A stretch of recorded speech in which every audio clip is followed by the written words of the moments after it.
Connaissez-vous la pensée de Dieu pour le mariage? C'est ce que nous verrons aujourd'hui à l'émission La Parole vivante.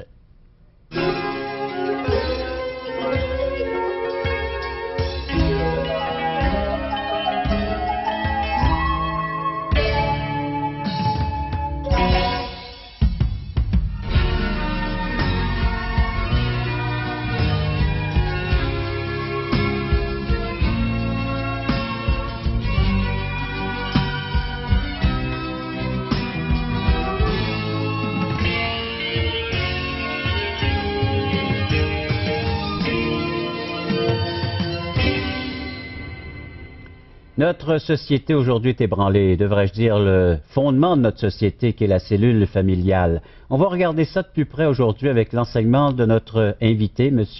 Couture, M. Stéphane Couture. Bonjour Stéphane. Bonjour Jean. Bienvenue à l'émission La Parole vivante.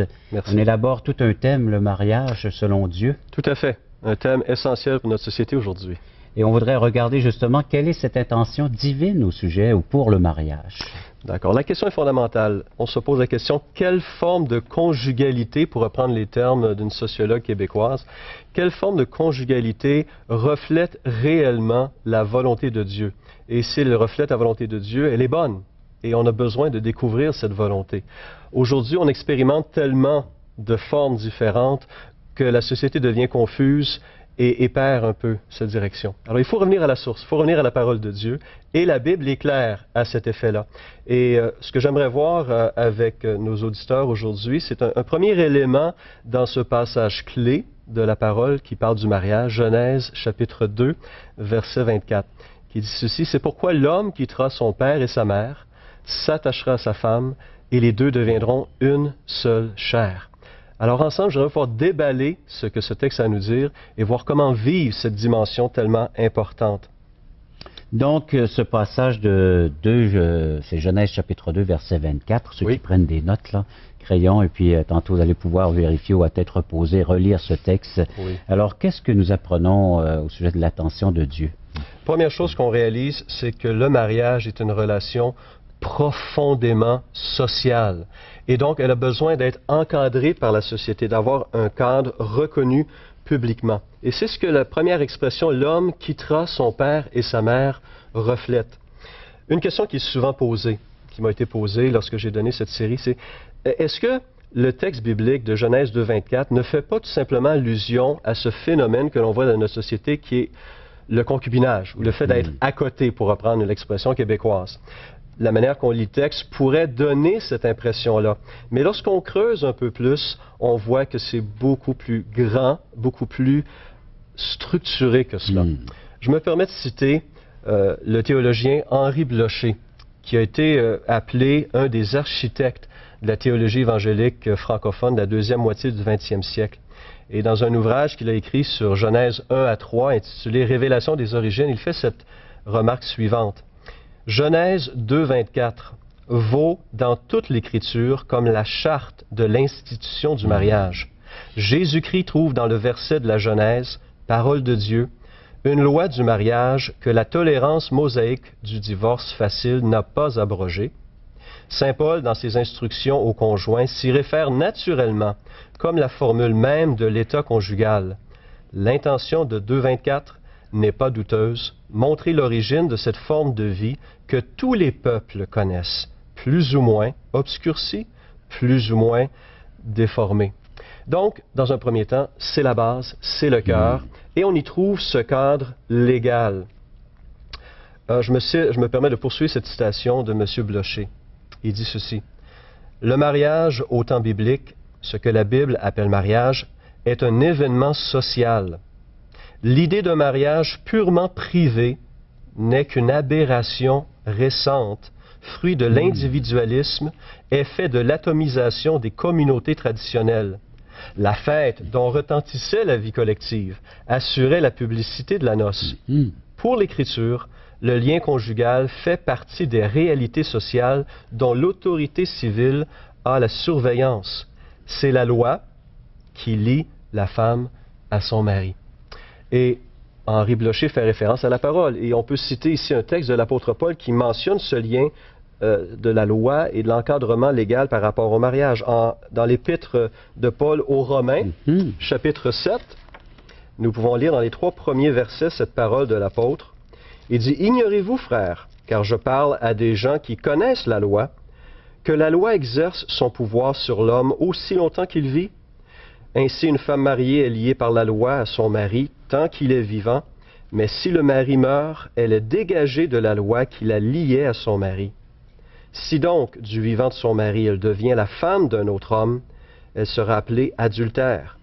Mais si le mari meurt, elle est affranchie de la loi, de sorte qu'elle n'est point adultère en devenant la femme d'un autre. » Alors, qu'est-ce que Romains, juste dire, oui? Romains chapitre 7, versets 1 à 3 pour ceux qui prennent des notes dans le cadre de cette émission. Exact. Et donc, on voit ce cadre qui est donné, qui se retrouve donc dans la parole de Dieu. Ces relations homme-femme, la société a un droit de regard. La société a besoin de ce droit de regard. Et en fait, le Code civil québécois reconnaît ces choses. Lorsqu'on regarde le Code civil, on voit qu'il fixe 5 conditions pour reconnaître un mariage. Et je les cite brièvement. Il faut d'abord un célébrant autorisé, quelqu'un qui vérifie que les personnes remplissent les conditions légales. Il faut un acte de publication, ce qu'on appelle la publication des bans. Il faut la présence de 2 témoins officiels, la lecture des articles de loi qui régissent les droits et responsabilités des époux devant la loi et la signature d'une déclaration de mariage. Pour revenir aux témoins, juste, oui. Qui était témoin lors du mariage d'Adam et Ève? Très bon point. Il est intéressant qu'on parle de cela parce que Dieu lui-même était le témoin. C'est Dieu qui a conduit Ève à Adam, c'est Dieu qui a présenté la conjointe future d'Adam. Et donc, Dieu faisait office de témoin. Et plus tard, l'officier d'état civil, en tant que représentant de Dieu, parce que les fonctionnaires, finalement, dans la Bible, sont appelés aussi des diacres, des serviteurs de Dieu même, mais sans qu'ils le réalisent, représente Dieu à ce moment-là dans cette relation. La Bible va faire une distinction claire aussi entre mariage et concubinage. Contrairement à ce que certaines personnes peuvent lire dans ce texte de Genèse 2, 24, la distinction est claire. Et probablement, le texte qui le démontre le plus fortement, c'est le texte de la rencontre de Jésus avec la femme samaritaine. Je me permets de lire ce texte en Jean, chapitre 4. Jésus arrive dans la région de la Samarie et épuisé s'arrête à un puits. Et pendant que les apôtres sont partis acheter des vivres, une femme samaritaine arrive au puits pour aller chercher de l'eau. Jésus lui demande à boire et il part une conversation avec elle. Et durant cette conversation, il lui offre cette eau de vie, cette eau vive qui soulage pleinement non pas le corps, mais le cœur. Et cette femme demande à Jésus cette eau. Et voici ce que Jésus lui dit à ce moment-là, à partir du verset 16.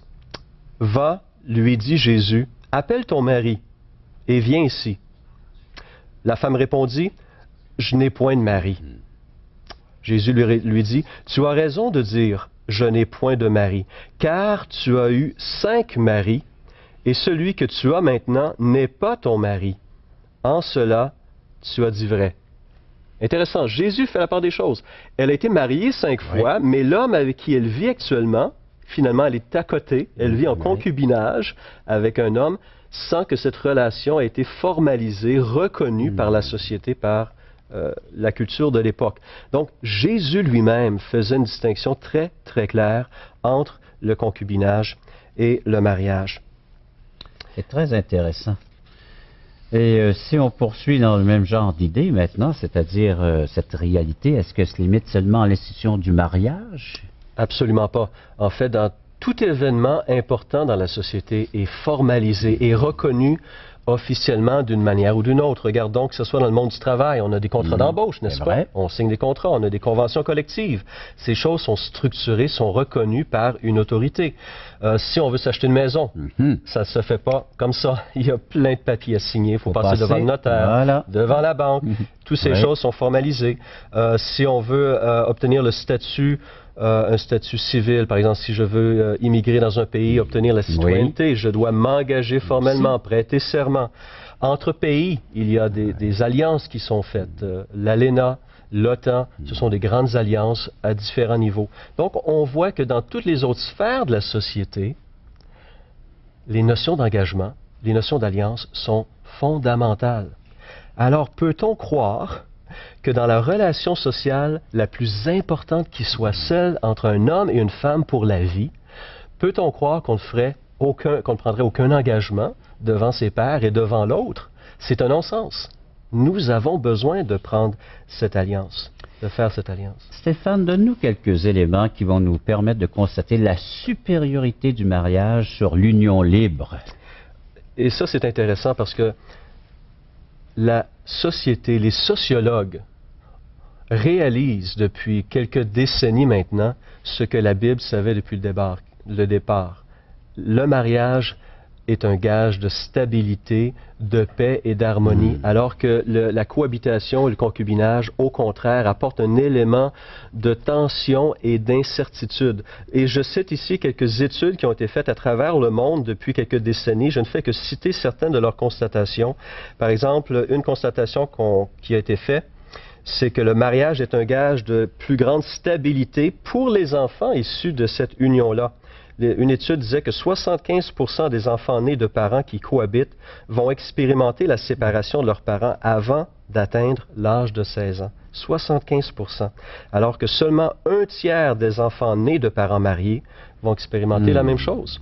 Les couples sont naturellement plus stables parce que dans le lien du mariage, je m'engage totalement, alors que dans le concubinage, je me retiens parce que j'ai toujours cette pensée que si ça ne marche pas, je peux quitter.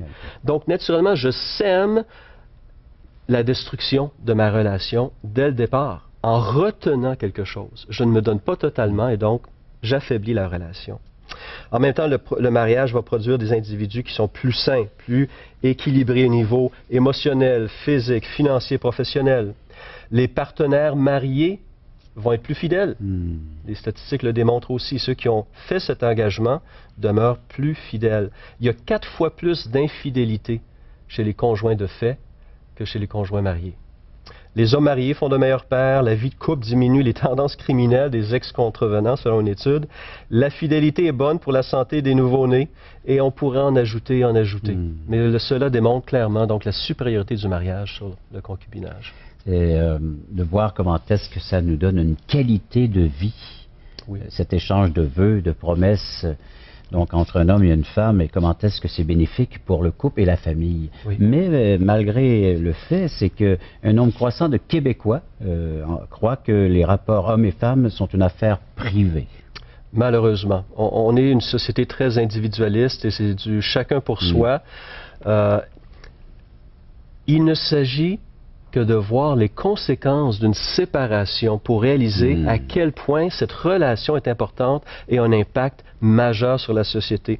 Laissez-moi en conclusion vous donner quelques exemples d'impact sur la société lorsque cette union se brise. Pensons par exemple à l'impact sur le milieu de travail des conjoints.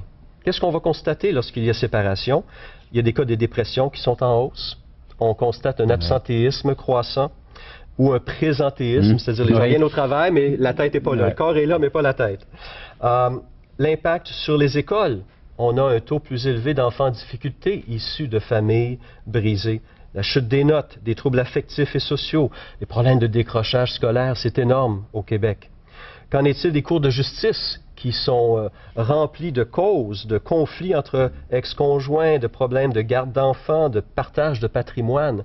Nos cours de justice sont remplis de situations semblables. Que dire des impacts sur les gouvernements? À cause de ces séparations, le gouvernement doit fournir des services sociaux supplémentaires, doit augmenter les allocations familiales, des revenus sont perdus, des revenus d'impôts et de taxes. Donc, toute la société subit les effets lorsqu'une relation se détruit. Sans parler de l'appauvrissement de la femme, qui est un phénomène reconnu depuis plusieurs années, malgré le fait que de plus en plus d'épouses et de mères travaillent. Il doit y avoir des nouveaux programmes gouvernementaux qui doivent être créés justement pour soutenir tout cela.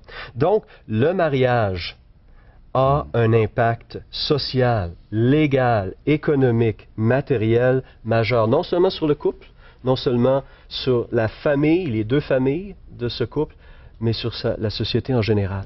Et nous avons donc un droit de regard et nous devons veiller à sa santé. Et que dire, non seulement la santé du mariage, mais notre propre santé aussi. Imagine les tensions, l'angoisse, donc les médicaments et dépressions et tout cela. Ça a une répercussion sur le mental et sur la santé psychique et même physique de l'être humain. Oui. Alors là, encore une fois, c'est tout un prix à payer, hein, avec donc non seulement y laisser, il va sans dire le mariage et les enfants, mais aussi notre propre santé. C'est pensez-y bien. Vous aimeriez certainement découvrir de par vous-même le merveilleux plan de Dieu en ce qui a trait le mariage et cette sécurité que Dieu est prêt à placer au sein de votre foyer. 1-877-l'Espoir, 1-877-537-7647, c'est le numéro de téléphone à composer maintenant pour recevoir cette littérature que nous offrons gratuitement ou en allant visiter notre site web espoir.ca. Nous vous invitons à nous contacter pour recevoir gratuitement de la littérature. Vous recevrez le Nouveau Testament, une portion des Écritures relatant la vie de Jésus, ainsi que l'Évangile de Jean qui parle de comment connaître Jésus et sa merveilleuse promesse. Un tract, Aujourd'hui l'espoir, c'est Jésus seul. Et finalement, un livre de relations d'aide sur la Bible de June Hunt qui nous parle que la Bible est la source suprême de la révélation du sens de la vie. Alors n'hésitez pas à appeler, c'est gratuit. Alors, nous remarquons que le mariage a un impact social, légal, économique, matériel majeur, non seulement sur le couple qui s'unit, mais sur sa progéniture future, sur leur famille élargie et sur toute la société, Stéphane. En effet, j'irai même plus loin.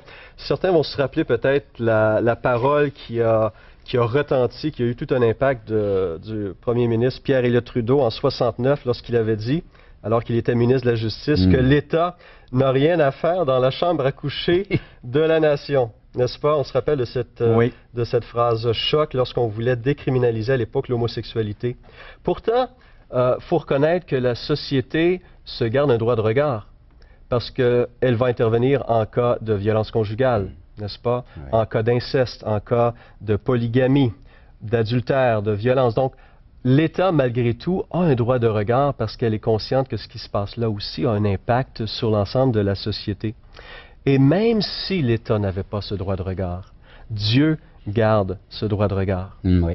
Dans l'Épître aux Hébreux, chapitre 13, verset 4, l'auteur dit ceci, « Que le mariage soit honoré de tous. » Ça, c'est la volonté de Dieu, que le mariage soit honoré de tous et le lit conjugal exempt de souillure, car Dieu jugera les débauchés et les adultères.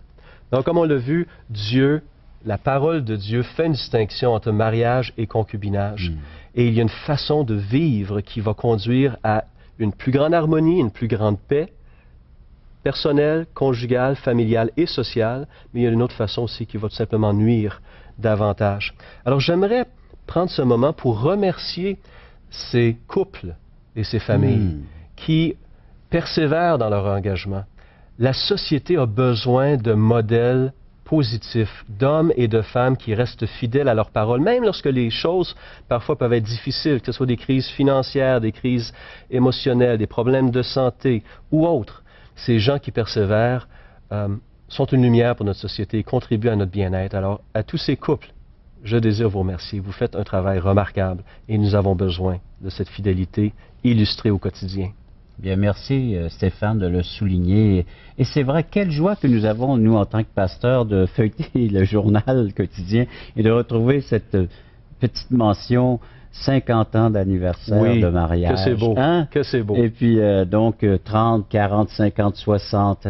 Alors, oui, c'est possible encore aujourd'hui d'avoir un mariage uni. Tout à fait, les ressources sont là. Et les ressources sont là, à nous de les emprunter, à nous maintenant de les utiliser. Et si vous aimeriez recevoir une portion gratuite des Saintes Écritures, 1-877-l'Espoir, 1-877-537-7647 ou espoir.ca. Toi qui es là, viens à la croix, Jésus t'appelle. Je vous invite à venir à un de nos merveilleux déjeuners de l'espoir. Vous pourrez manger un bon repas et entendre le témoignage de personnes dont la vie a vraiment été transformée. Des gens qui ont mis leur entière confiance en Dieu pour leurs problèmes, pour leurs inquiétudes. Alors, simplement écoutez ce qui suit pour connaître les dates et les endroits. C'est tout à fait gratuit. N'hésitez surtout pas à nous appeler. Nous vous attendons. Regardez ce qui se passe dans cette salle. Il nous manque de la place. Voulez-vous m'aider à tasser le mur, s'il vous plaît? Hein? Jésus est vivant, il vit pour toi, il vit pour moi. Jésus est ici, il vient pour toi, il vient pour moi. Il est venu pour tous nous pardonner. C'est une nouvelle naissance. C'est comme une chenille qui est transformée en papillon. Mais il faut lui demander. Dieu vous offre la vie éternelle et il faut que vous la receviez. Parole vivante vous invite à participer à l'un des nombreux merveilleux déjeuners de l'espoir.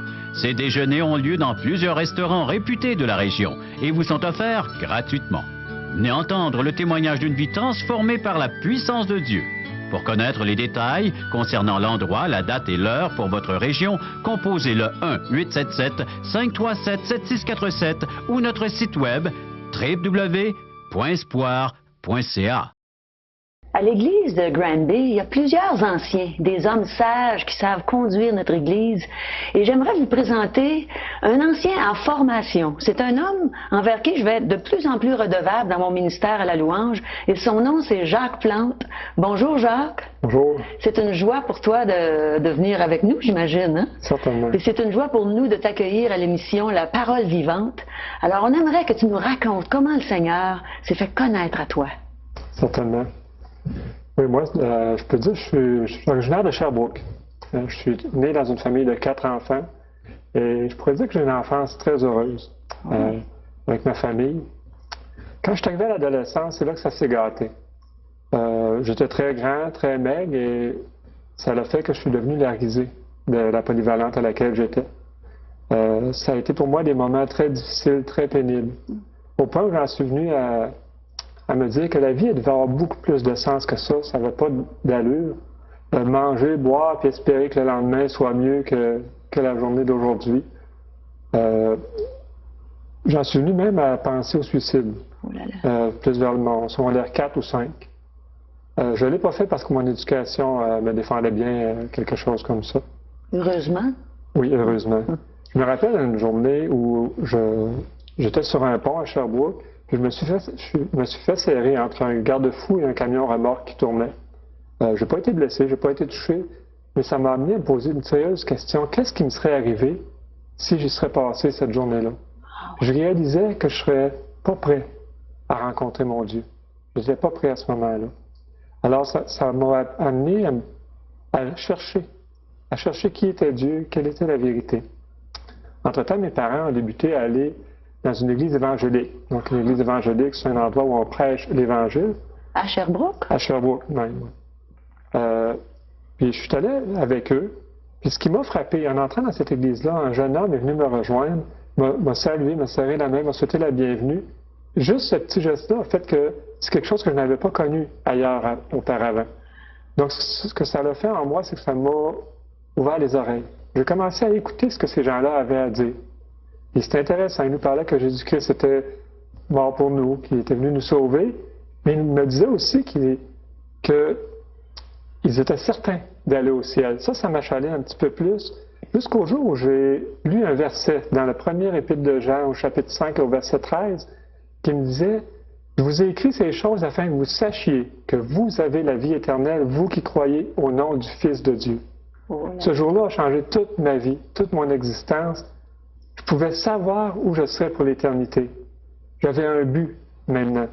Et peu importe ce qui m'arriverait aujourd'hui, demain, je savais quel serait le terminus. Où serait mon terminus, puis je vais être au ciel. Puis si aujourd'hui je peux dire que je vais être au ciel, c'est pas parce que je suis meilleur qu'un autre, c'est parce que Christ a tout payé pour moi.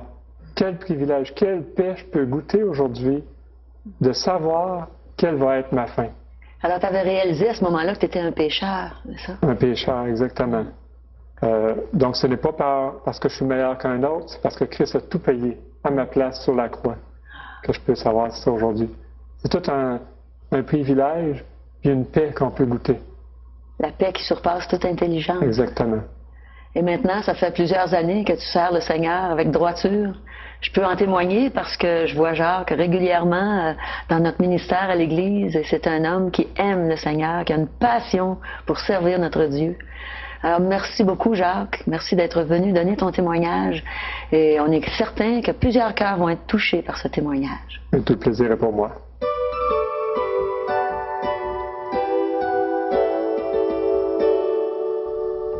Le mariage, voilà le cadeau de Dieu pour notre humanité afin de la rendre plus solide, mieux structurée et plus sécuritaire pour tous les êtres humains qui composent cette cellule familiale. Alors donc, un engagement ferme de votre part, une stabilité à la relation conjugale et familiale, et le Seigneur nous a donné, il va sans dire, toutes les ressources nécessaires, essentielles pour une réussite, un succès dans notre mariage. À vous d'épuiser, à vous de les vérifier donc, et surtout, pourquoi ne pas inviter le Seigneur Jésus-Christ dans cette union? Peut-être que vous êtes en train de planifier, de vous préparer, ceux qui sont déjà mariés, là, d'inclure la personne de Jésus-Christ comme votre Sauveur et Seigneur de votre existence. N'avez qu'à lui demander. Et vous savez, il est là à la porte de votre cœur, il réclame cette place et il aimerait pouvoir vous conseiller, vous conduire, vous guider dans cette union, dans ce mariage, parce qu'il est conçu selon son plan, c'est ses pensées à lui. Et alors pourquoi ne pas en bénéficier pleinement? Et peut-être que vous ne possédez pas les écrits. Alors donc, nous vous les offrons tout à fait gratuitement. Un Nouveau Testament, entre autres, l'explication du salut, ce que vous avez besoin d'expérimenter avec ce grand Dieu tout-puissant, un Sauveur qui vient vous libérer de tout ce qui peut nuire dans cette relation pertinente avec Dieu, une relation personnelle et intime. Vous nous en faites la demande à 1-877-l'Espoir, 1-877-537-7647 ou en visitant notre site web espoir.ca. C'est un service gratuit. À vous de nous faire part de vos commentaires. Stéphane, merci beaucoup de cet enseignement. Ça fait plaisir, merci. Précieux pour chacun d'entre nous qui composons cette société, même si elle est ultra moderne, comme on le dit, et puis la nouvelle technologie, rien ne changera donc une relation cœur à cœur, réelle, véritable. Et on a besoin de cette présence divine afin de pouvoir établir de véritables ponts, une véritable relation profonde. Tout à fait. Merci encore une fois. Merci d'avoir été encore là, chers amis. Une prochaine émission, La Parole vivante.